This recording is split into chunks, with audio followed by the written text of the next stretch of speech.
Religion and race in particular are extremely hot potatoes for TV, as we've all seen recently.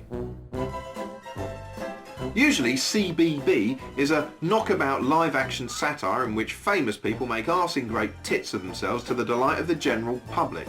But this time around things weren't quite right from the get-go.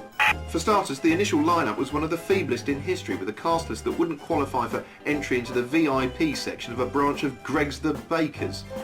The glittering stars included Shock-Headed Peter, Aled Jones, Delbert Wilkins, Peter Cushing and a 500-year-old Pauline Quirk.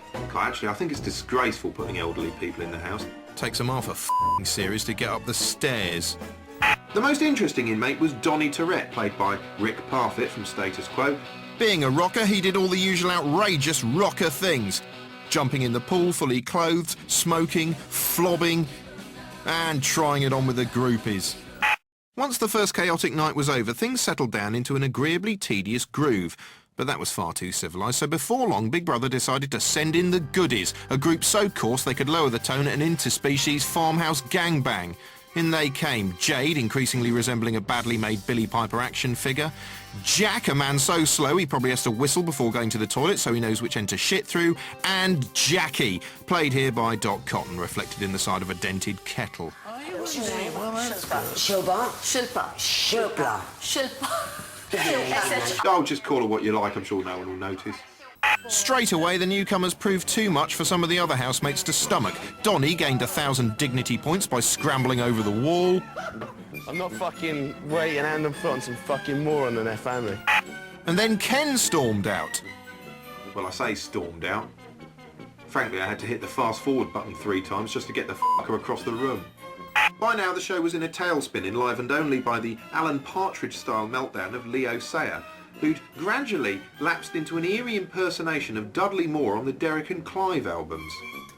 Thank you and good fucking night.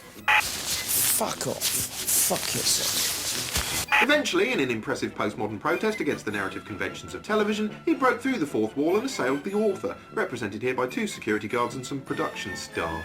For the first time in Big Brother history, the real spectacle was occurring outside the house. And while the show fell apart on screen, Leo inadvertently predicted what millions would be saying a few days later. One of the producers. Well, then, you should never have embarked on this stupid thing. I hope you're making loads of money. This is sick. It's sick. And from here on in, it all went wrong. The show began to focus on its sole remaining drama as Jade, Joe and Danielle, the world's thickest coven, embarked on a simmering feud with polite and elegant Bollywood star Shilpa Shetty. Bitchiness and verbal bullying have always been part of Big Brother, so seeing 3 girls team up to snipe at another wasn't really new. What was new, however, was the apparent racial element to some of their remarks. I've got a big hairy face. I must bleach the hairs off my face. No, you see, you probably shouldn't say that on the telly because it might sound a bit racist. Has she got a face like a man? Like Wolf Boy, probably. And that. Is that, do they do that in India, eat with the hands? I'll just black up and have done with it. By now, thousands were complaining about perceived racism. Whether it was or wasn't racist, in my view, the producers could have intervened at this point, reminding all the contestants that discrimination wouldn't be tolerated in the house, thereby giving everyone a chance to think before digging themselves in deeper. I don't actually know if that would have been the right thing to do. Well, not unless I'd had the foresight to see which way it was all heading. You're a normal housemate, like everybody else. By now, millions were tuning in to see all this racism they'd heard about, and in that context, the argument looked more like a lynching than what I suspect it really was, a grim one-sided slanging match over a stock queue. Shut yourself up. You know what? Your claim to fame is this. Good for you. My claim to fame is meeting you, you fucking loser. Of course, it didn't help when Giggly Boobs opened her thick hole and said this. I think she should fuck off home. Yeah, well, that certainly sounds like textbook racism. Not that she's ever read a textbook, well, not without chewing the corners like a baby chimp. Anyway, cue Bedlam. Actual world events stopped and reality TV took over the news. Some pundits were so angry they forgot what they were angry about. Say I'm a rapist, a racist, I apologise, a racist. Fortunately, on level-headed question time, true experts were on hand to offer a more considered view. Beautiful lady, and they are slags, and it hurts to watch it. Before long it was impossible to talk or even think about anything without first stopping and thinking, hang on a minute, is this racist? I mean, is this racist? What about this? Is this racist? What about cats? Are they racist? Of course not. But they are if you put a sign saying racist next to them.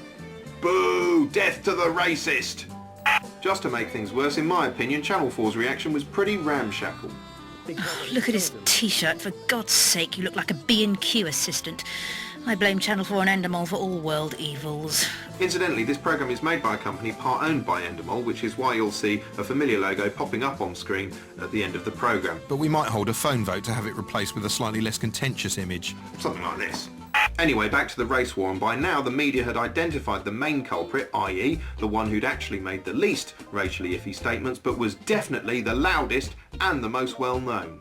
Even badly drawn robots were angry at her. As Fiona Phillips found out on the techno-friendly GMTV. Jade Goody is an absolute disgrace to Britain. Jade was soon begging for forgiveness that never came for being something she said she wasn't but had to apologise for anyway. I think she hates people and I hate her for that. I am so sorry, and I am so sorry. Go on, cry yourself tolerant. Eventually, of course, Shilpa deservedly reigned supreme and all-out war was averted. There was supposed to be twice as many fireworks, but they were all extinguished by the execs breathing a huge communal sigh of relief when it was announced that she'd won. Anyway, that was Celebrity Big Brother 2007, and now I'm going to dance to some reggae to prove that I'm not racist. Oh, bloody Kingston, bloody town. Ooh, bloody yeah.